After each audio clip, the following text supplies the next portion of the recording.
एक समय की बात है, किसी एक राज्य में हरिशंकर नाम का राजा राज करता था। उस राजा के 3 बेटे थे।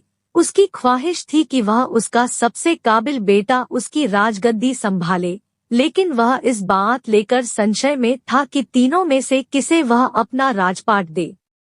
एक दिन राजा को एक तरकीब सूझी। उसने उसी समय अपने तीनों बेटों को बुलाया और कहा, बेटे, आज मैं तुम सबसे एक सवाल पूछता हूँ। अगर तुम लोगों के सामने एक गुनहगार खड़ा हो तो तुम उसके साथ क्या करोगे?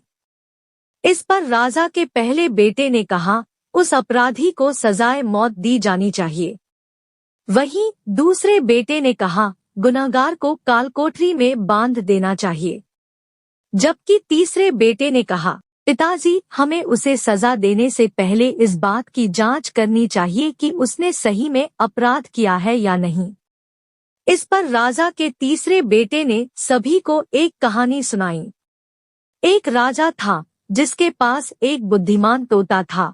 एक बार उस तोता ने महाराज से कहा, मुझे अपने माता और पिताजी के पास जाना है। राजा ने उसकी बात नहीं मानी, लेकिन तोता ने हार नहीं मानी। वह लगातार महाराज से जिद करने लगा कि मुझे माता पिता के पास जाने दे। अंत में राजा ने तोता की बात मान ली और कहा, ठीक है, तुम अपने माता पिता से मिलकर आओ, लेकिन वहाँ ज्यादा दिन नहीं रुकना। राजा ने तोता को केवल 5 दिन की अनुमति दी और कहा, तुम 5 दिन में अपने परिवार वालों से मिलकर लौट आना।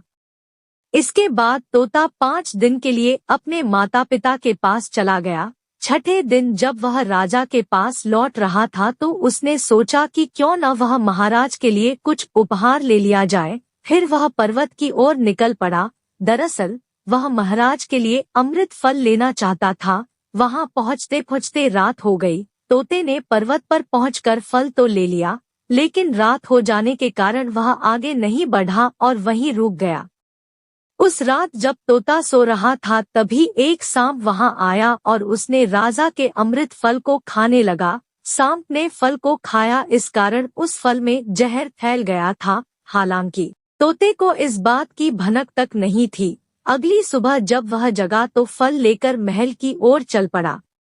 जब वह महल पहुंचा तो खुशी खुशी सीधे राजा के पास गया और कहा, महाराज, मैं आपके लिए यह अमृत फल लेकर आया हूँ। आप इसे खाएंगे तो सदा के लिए अमर हो जाएंगे।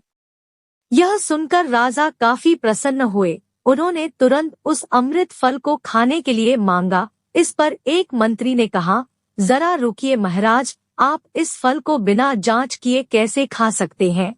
एक बार यह देख तो लीजिए कि तोते द्वारा लाया गया यह अमृत फल सही है या नहीं।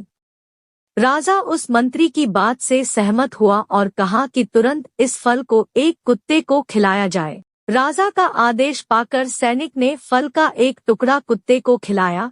फल खाते ही कुत्ते की मौत हो गई। यह देख राजा गुस्से से आग बबूला हो गया। उसने क्रोध में आकर तलवार से तोता के सिर को काट दिया, साथ ही फल को फेंकवा दिया। कुछ साल बाद ठीक उसी स्थान पर एक पौधा निकल आया। यह देख राजा को लगा कि यह उसी जहरीले फल का पौधा है। उसने सभी को आदेश दिया कि उस पेड़ का फल कोई नहीं खाएगा। कुछ दिन बाद एक वृद्ध व्यक्ति उस पेड़ के नीचे आराम करने के लिए रुका।